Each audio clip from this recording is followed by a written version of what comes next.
గొడవ పెట్టుకొని నేను చేసిన. అలాగని చెప్పి నందు అక్క లైవ్‌లో నేను మాట్లాడట్లేదు, నందు అక్క నన్ను హైడ్ చేసిందని కాదు. అర్థమవుతుందా? నేను సీరియస్ అయితే అక్కడ వేరేలాగుంటది. నేను కిందన ఎలా మాట్లాడతానో పైన టుగెదర్‌కొచ్చినప్పుడు నేనలా మాట్లాడను. ఎందుకంటే నీ కోసం నువ్వు అంటున్నావు కదా! నీకు దమ్ముంటే వైజాగ్ రా, దమ్ముంటే వైజాగ్ రా అని. ఇప్పుడు నేను వైజాగ్‌లో ఉన్నాననుకో, ఈ టైంలో నేను దుప్పటేసుకొని పడుకుంటా. అర్థమవుతుందా ఫస్ట్ ఆఫ్ ఆల్. నేను వైజాగ్‌లో లేను. నా సొంతూరు, పుట్టింది, పెరిగింది నేను జ్ఞానాపురంలోనే పెరిగాను. అర్థమవుతుందా? నీలాంటోళ్ళ కోసం అంటే నువ్వసలు నాకు అమ్మాయివనే ఫస్ట్ ఆఫ్ ఆల్ నాకు తెలీదు. నేను స్టార్టింగ్ నుంచి నువ్వు మిమో అన్నతో సరదాగా ఉంటున్నావు కాబట్టి, మాకు మిమో అన్న నందు అక్క లైవ్‌లో పరిచయం. యాస్ ఎ ఫ్రెండ్లీగా.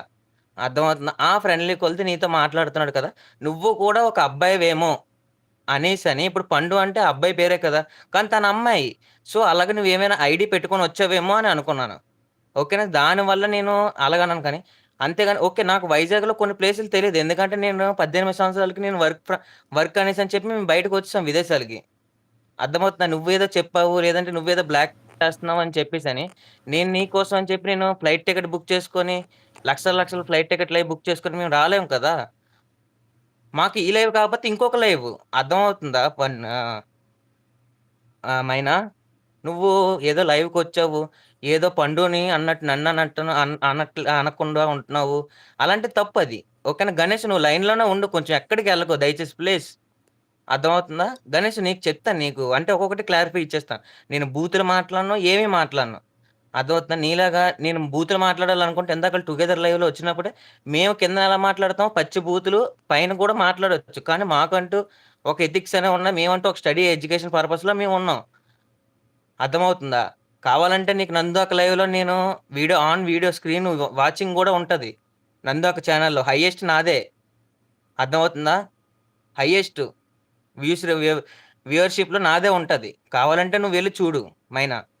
అర్థమవుతుందా? నీకు తెలీదు. తెలియకుండా మాట్లాడకు. ఓకే. నీది వైజాగు కాదు అన్నాను. Okay. I am really apologise first of all. ఓకేనా? నువ్వు గూడా కువైట్‌లో వర్క్ చేస్తున్నావేమో మేబీ మైమోన్‌తో అనేసని నేను ఆ ఉద్దేశంతో అన్నా.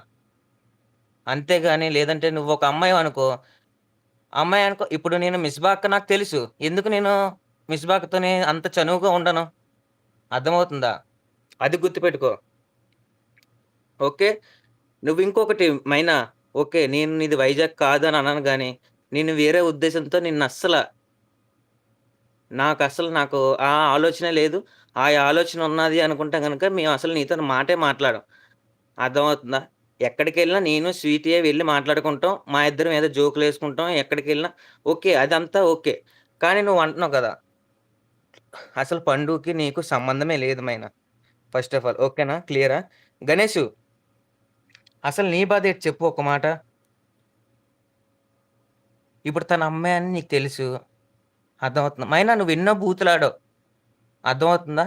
ఆ బూతులకి నేనిప్పుడు రిప్లై ఇవ్వచ్చు. కానీ నేనివ్వను. అర్థమవుతుందా? గణేషు నువ్వు ఇప్పుడు మైనాని నేనన్నాను. అర్థమవుతుందా? నువ్వు నాతోనే పడాలి. ఒక ఆడంగుడిలాగా చేతులకు గాజులయేసుకొని మిగతా వాళ్ళందరి మీద పడతావెందుకురా? ఆ! నాకు తెలిసి నువ్వే అనుకుంటాను వైజాగ్ కాంప్లెక్స్ దగ్గర చీర, జాకెట్ కట్టుకొని అలా తిరుగుతున్నావు. Night time. ఇప్పుడు అదే తిరుగుతున్నావేటి గణేషు? నాకో డౌటు ఒకసారి చెప్పు? స్వీటీ ఆడు లేనట్టున్నాడు స్వీటీ. కనబడట్లేదు ఆడు కామెంట్‌లేమైనా. మేమేమన్నా ఎళ్ళిపోయినట్టున్నాడా ఏటి?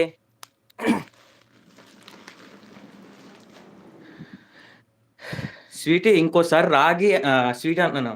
మైనా ఇంకొక్కసారి అన్నావే అనుకో, ఇంక అమ్మాయివని కూడా చూడను. అర్థమవుతుందా? ఎలాగొచ్చావో అలా దుంపేస్తాను నేను. నా సంగతి ఇంకా నీకు తెలీదు. అర్థమవుతుందా? మా జాబులు గాని, నీకు ఏమీ తెలీదు. ఏదో సరదాగా కిందన మాట్లాడుతున్నావన్న మాత్రాన నువ్వేదో లేబరోల్లా చూసావనుకో, ఇప్పుడు చెప్తున్నాను మైనా, అన్నావే అనుకో, నువ్వంటున్నావు కదా! వైజాగ్‌లో ఎక్కడ, అక్కడికి రా నీకు మొత్తం చూపిస్తానని. చెక్కేస్తారు వచ్చారంటే. లైవుల్లో ఉన్నట్టుండదు యాపారం. అర్థమవుతుందా? దయచేసి లైవుల్లో ఉన్నట్టు బయటన లైఫ్ అనేది ఉండదు. పోరా, గీరా అన్నావనుకో, నీకు దమ్మున్నదానివైతే వీడియో ఆన్ చేసి లైవ్‌లో టుగెదర్‌లో మాట్లాడేదానివి. అర్థమవుతుందా? నీకు నిజంగా నువ్వు ఇండియాలో ఉంటే గనక, ఈ టైం ఆల్రెడీ 4:30 అవుతుంది. అంటే మీ అమ్మానాన్నలు పట్టించుకోరా ఏంటి మిమ్మల్ని? అంతే